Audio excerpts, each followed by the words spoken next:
കർത്താവിൻ്റെ അതിപരിശുദ്ധമായ നാമം വാഴ്ത്തപ്പെടുമാറാകട്ടെ. ഈ രാവിലെ സമയത്ത് ഒരിക്കൽ കൂടെ നിങ്ങളുമായി ഒന്നിച്ച് തിരുവെഴുത്ത് പങ്കുവെക്കുന്നതിൽ ഒത്തിരി സന്തോഷമുണ്ട്.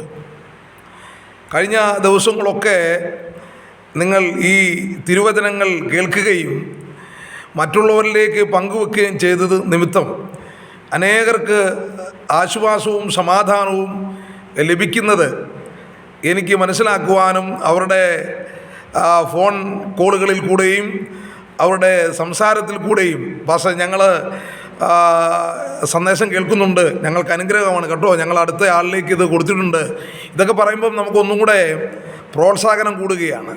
ദൈവം നിങ്ങളെ എല്ലാവരെയും അനുഗ്രഹിക്കട്ടെ. ഞാൻ ഏറ്റവും കുറഞ്ഞൊരു 1000 പേർക്കെങ്കിലും ഈ സന്ദേശം എന്ത് ചെയ്യുന്നുണ്ട്, അയക്കുന്നുണ്ട് ഗ്രൂപ്പുകളിലൊക്കെ ആയിട്ട്. അതിലൊരു 10% ആളുകളെ ഈ സന്ദേശം കേൾക്കുന്നുള്ളൂ. 1000 പേരിൽ 10% എന്ന് പറയുമ്പോൾ വളരെ ചുരുക്കം ആളുകൾ മാത്രമേ. കാരണം എല്ലാ മെസ്സേജുകളും ഒന്നും തുറക്കാനോ നോക്കാനോ കേൾക്കാനോ ഒന്നും സമയം കിട്ടുകയില്ല. അപ്പം കേൾക്കുന്നവർക്ക് അത് അനുഗ്രഹമാണ്. ദൈവത്തിന് സ്തോത്രം. ദൈവം നമുക്ക് വേണ്ടി ഒരുപാട് നന്മയുടെ വഴികൾ, വാതിലുകൾ ദൈവം നമുക്ക് വേണ്ടി പലപ്പോഴും തുറക്കാറുണ്ട്. ആ ദൈവം തുറന്ന വഴികളിൽ കൂടെ നമ്മൾ മുന്നോട്ട് പോകാൻ തയ്യാറാകുമ്പോൾ അതിൻ്റെ എൻഡിൽ ആ വഴി ചെന്നെത്തുന്ന, കാരണം ഏതൊരു വഴിക്കും അതിനൊരു എൻഡുണ്ടാകും, അവസാനം ഉണ്ടാകും. ആ വഴിയിൽ കൂടെ അല്ലെങ്കിൽ ആ വാതിലിൽ കൂടെ നാം പ്രവേശിക്കപ്പെടുമ്പോൾ ദൈവത്തിൻ്റെ ബ്ലെസ്സിങ്ങിലേക്കാണ് നീങ്ങുന്നതെന്ന് മറന്നു പോകരുത്. സ്തോത്രം, സ്തോത്രം. ഇന്ന് ഈ രാവിലെ സമയത്ത് നിങ്ങൾക്ക് ഞാൻ നൽകുവാനായിട്ട് ആഗ്രഹിക്കുന്നത്, നിങ്ങൾക്ക് വേണ്ടി ഒരു വാതിൽ ദൈവം തുറന്നു വച്ചിരിക്കുന്നു. ആ തുറന്ന വാതിലിൽ കൂടെ നിങ്ങൾ അകത്തേക്ക് പ്രവേശിക്കുവാൻ പോവുകയാണ്. ഇതുവരെ നിങ്ങൾക്ക് ആ വാതിൽ കാണാൻ കഴിഞ്ഞിട്ടില്ലെങ്കിൽ, അതിലേക്ക് പ്രവേശിക്കുവാൻ കഴിഞ്ഞിട്ടില്ലെങ്കിൽ, ദൈവത്തിന് സ്തോത്രം, ഞാൻ ഉറപ്പ് പറയുന്നു, ഈ സന്ദേശത്തിൽ കൂടെ നിങ്ങൾ ആ വാതിലിൽ കൂടെ അകത്തേക്ക് പ്രവേശിക്കാൻ പോവുകയാണ്. അതിനകത്ത് ഒരു കലവറയുണ്ട്. അതിനകത്ത് ദൈവത്തിൻ്റെ അനുഗ്രഹങ്ങൾ ആമി കൂട്ടിവെച്ചിട്ടുണ്ട്. അതിനകത്ത് ദൈവിക കൃപാവരങ്ങളുണ്ട്. അതിനകത്ത് നിനക്ക് വേണ്ടുന്നതെല്ലാം ഉണ്ട്. സ്തോത്രം. വിശ്വസിക്കുക. വെളിപ്പാട് പുസ്തകത്തിൽ ഫിലദൽഫിയ സഭയോട് ദൂതൻ പറയുന്ന ഒരു സന്ദേശമാണ്. ആ സന്ദേശം എങ്ങനെയാണ്? 3-ാം അധ്യായം, വെളിപ്പാട് പുസ്തകം 3-ാം അധ്യായം, അതിൻ്റെ 8-ാമത്തെ വാക്യം ഇങ്ങനെ പറയുന്നു: ഞാൻ നിന്റെ പ്രവൃത്തി അറിയുന്നു, ഇതാ ഞാൻ നിന്റെ മുമ്പിൽ ഒരു വാതിൽ തുറന്നു വച്ചിരിക്കുന്നു, അതാർക്കും അടച്ചുകൂടാ.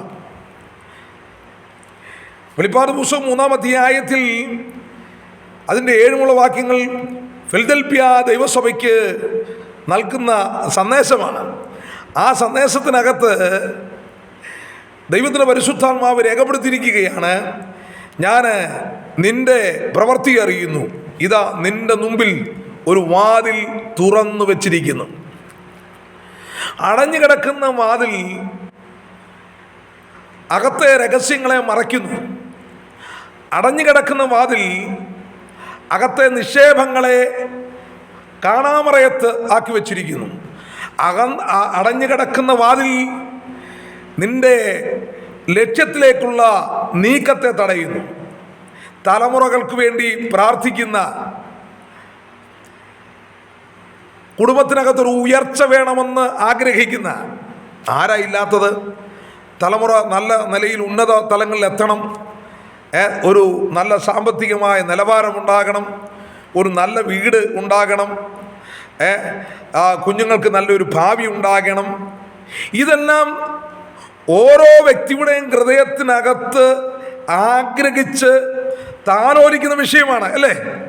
തീർച്ചയായും ചില വിഷയത്തിലൊക്കെ നമ്മൾ ഭാരപ്പെടുന്നവരാണ്.